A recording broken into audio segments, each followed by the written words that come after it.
जब मगध का स्वामी एक आधे आंवले के लिए तरस गया, जिस सम्राट के रथ के पहियों की गूंज से कभी पूरा आर्यावर्त कांपता था, जिसकी तलवार ने कलिंग का भूगोल बदल दिया था, आज उसी सम्राट अशोक की सांसें उखड़ रही थीं।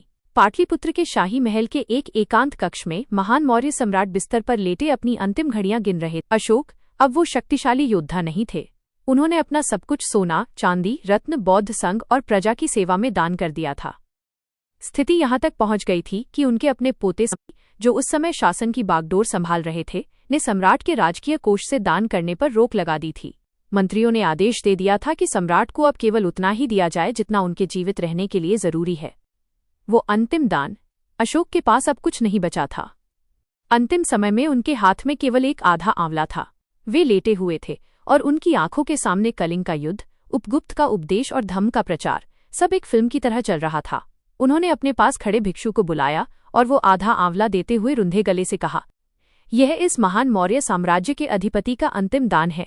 इसे ले जाओ और संघ को अर्पित कर दो। कह देना कि आज अशोक के पास देने के लिए इस आधे फल के अलावा और कुछ शेष नहीं बचा।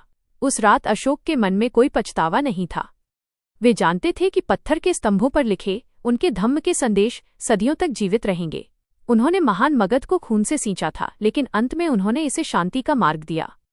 जैसे जैसे रात गहराती गई, सम्राट की चेतना क्षीण होने लगी।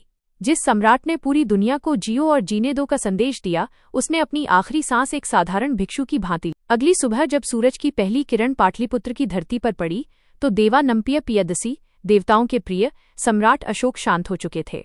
उनके पास न ताज था, न तलवार, न खजाना था, तो बस एक महान इतिहास और अहिंसा का अटूट संदेश।